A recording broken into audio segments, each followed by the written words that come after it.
कि इससे हिंदुस्तान आगे नहीं बढ़ेगा अगर आप इस तरह से सारे इंटरनेशनल लॉ को ध्वस्त करेंगे, इस तरह से जेनोसाइड में मदद करेंगे, तो उससे किसी का भला नहीं होने वाला। जैसे हिटलर जब वर्ल्ड वॉर बढ़ाता गया, उससे जर्मनी का कोई भला हुआ?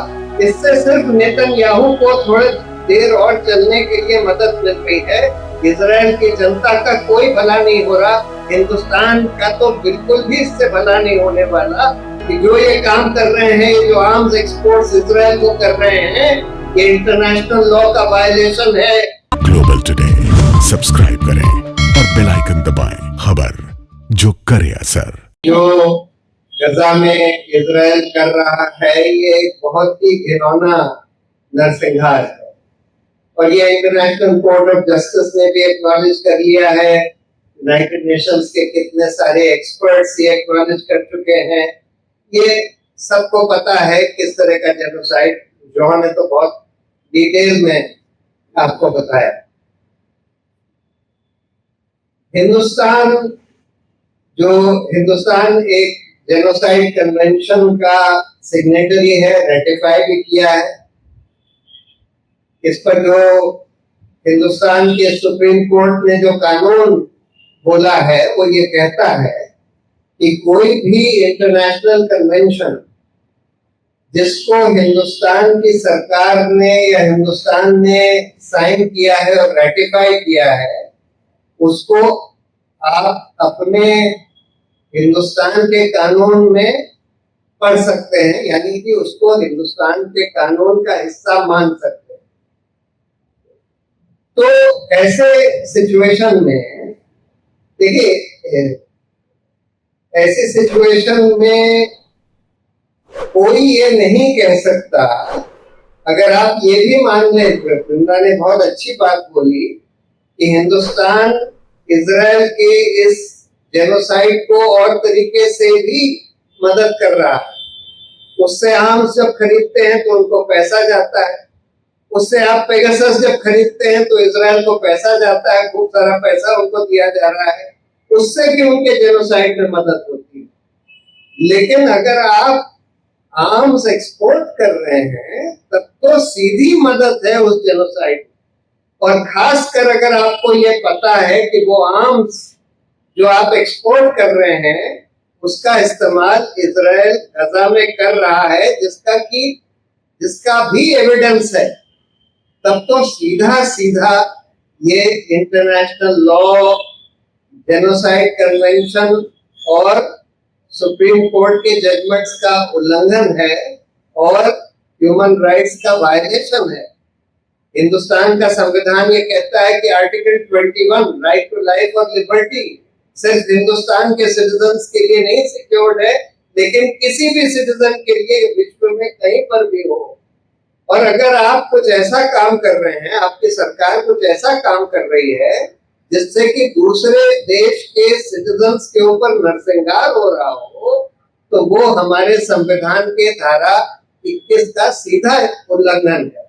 और उसमें ये कहा गया है कि उसमें जो भी ऑफिशियल्स इन्वॉल्व होंगे, जो भी, चाहे मंत्री हो, चाहे दूसरे ब्यूरोक्रेट्स हो, जो भी लोग उसकी मदद करेंगे, यानी इस जेनोसाइड की मदद में मदद करेंगे, जिन लोगों ने लाइसेंस दिया, जिन लोगों ने ये एक्सपोर्ट का लाइसेंस अप्रूव किया, वो सब उसके लिए जिम्मेदार होंगे और दंडित किए जाने चाहिए। और जो लोग ये कहते हैं, जैसे भाजपा वाले लोग ये कहते हैं ये कि नहीं जी, ये तो हमारी फॉरेन पॉलिसी है, हम हिंदुस्तान को आगे रखना चाहते हैं, जैसे सिद्धार्थ ने बताया कि इससे हिंदुस्तान आगे नहीं बढ़ेगा अगर आप इस तरह से सारे इंटरनेशनल लॉ को ध्वस्त करेंगे, इस तरह से जेनोसाइड में मदद करेंगे, तो उससे किसी का भला नहीं होने वाला। इजराइल भी जो सोच रहा है कि उसका भला हो रहा है, उसका कोई भला नहीं हो रहा। सिर्फ नेतन्याहू को थोड़े दिन तक और पावर में रखा जा रहा है। जैसे हिटलर जब वर्ल्ड वॉर बढ़ाता गया, उससे जर्मनी का कोई भला हुआ? उससे तो जर्मनी तबाह हो गया। लेकिन हिटलर थोड़े दिन तक और चलता गया, जब तक कि उसमें सुइसाइड नहीं कर लिया। इससे सिर्फ नेतन्याहू को थोड़े देर और चलने के लिए मदद मिल रही है। इजराइल की जनता का कोई भला नहीं हो रहा, हिंदुस्तान का तो बिल्कुल भी इससे भला नहीं होने वाला। जो लोग इस तरह से सोचते हैं बहुत शॉर्ट साइटेड सोच है। और देखिए, हिंदुस्तान की सरकार ये बात समझती है कि जो ये काम कर रहे हैं, ये जो आर्म्स एक्सपोर्ट्स इजराइल को कर रहे हैं, ये इंटरनेशनल लॉ का वायलेशन है। जो सुप्रीम कोर्ट ने बोला है उस कानून का वायलेशन है, आर्टिकल 21 राइट्स का वायलेशन है। क्योंकि इससे साफ जाहिर है कि जब रामचंद्रन जी ने वायर में यह स्टोरी पब्लिश करी कि हिंदुस्तान आर्म्स को एक्सपोर्ट कर रहा है इजराइल को, उसके बाद जब इजराइल का नरसंहार शुरू हुआ गाजा में, तो फिर मंत्रालय ने अपनी वेबसाइट से, जो स्कोमेट की वेबसाइट है जिससे ये सारी सूचना हम लोगों ने निकाली थी कि किस कंपनी को कब लाइसेंस दिया गया, कब उसको परमिशन दी गई एक्सपोर्ट की, उसमें से 2 कॉलम हटा दिए। एक कॉलम ये हटा दिया कि किस देश को ये एक्सपोर्ट किया जा रहा। पहले उस कॉलम में था कि इजराइल को एक्सपोर्ट किया जा रहा, फिर वो कॉलम वहां से उड़ा दिया गया है। आज आप उस वेबसाइट को देखेंगे तो आपको ये नहीं दिखेगा कि किस देश को ये एक्सपोर्ट किया। इससे साफ जाहिर होता है कि हिंदुस्तान सरकार ये समझती है कि जो ये आर्म्स एक्सपोर्ट्स इजराइल को करे जा रहे हैं, ये बिल्कुल इंटरनेशनल लॉ के बिल्कुल खिलाफ है और हिंदुस्तान को उस जेनोसाइड में एक पार्टी बना देते हैं, एक मददगार बना देते हैं। तो दूसरी बात,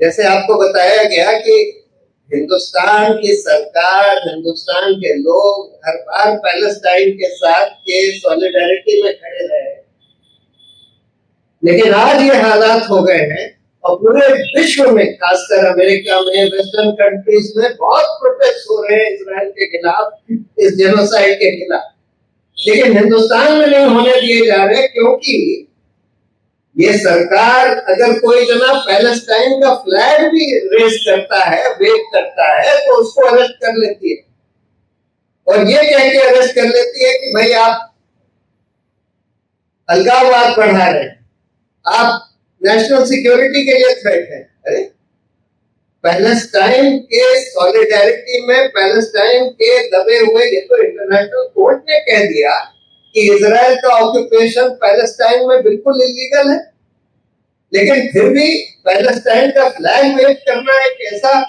ऑफेंस हो गया जिसमें आप लोगों को अरेस्ट कर रहे हैं।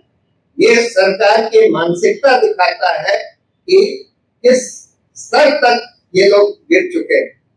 तो इसलिए हम लोग ये डिमांड कर रहे हैं कि ये जो चिट्ठी दी गई है, इसके आधार पर तुरंत सरकार ये आर्म्स एक्सपोर्ट्स को रोके, जो भी लाइसेंस दिए गए हैं उनको कैंसिल करे और जवाबदेही का सिलसिला भी शुरू होना चाहिए कि किन लोगों ने इसको परमिट किया, जबकि उनको पता था कि भाई इस तरह के जेनोसाइड में की मदद के लिए ये आर्म्स एक्सपोर्ट किए जा रहे हैं।